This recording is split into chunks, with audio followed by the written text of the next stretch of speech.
Alors aujourd'hui, je suis très contente de vous retrouver pour cette nouvelle vidéo.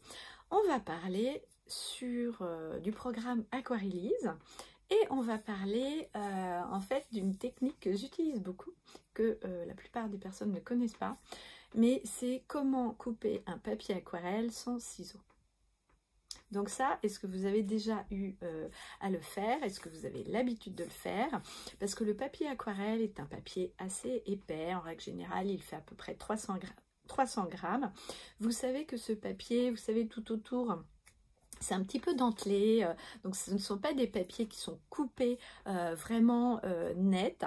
Et donc quand le papier, la feuille est trop grande et qu'elle est dentelée tout autour et que vous avez besoin de couper ce papier, c'est bien dommage d'utiliser un ciseau ou un cutter parce que vous allez avoir un côté de la tranche qui est uniforme, droite et beaucoup moins artisanale que l'autre côté. Alors, pour ce faire, j'utilise en fait une technique très simple, c'est que en fait il ne faut pas plier le papier, il ne faut pas utiliser un cutter, il ne faut pas déchirer le papier, mais on va utiliser un pinceau.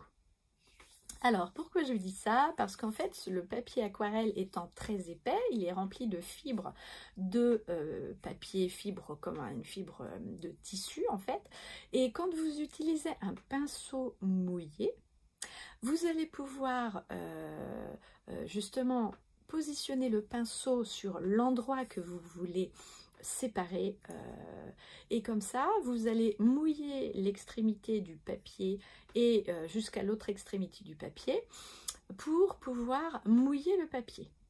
Mais il va falloir le mouiller très longtemps, toujours au même endroit, et peut-être aussi retourner la feuille pour pouvoir la mouiller à nouveau de l'autre côté afin d'avoir un papier justement qui va être détrempé juste au niveau où vous voulez le séparer, et une fois qu'il est bien détrempé, vous pouvez séparer très simplement les deux feuilles de papier que vous allez réaliser comme ça.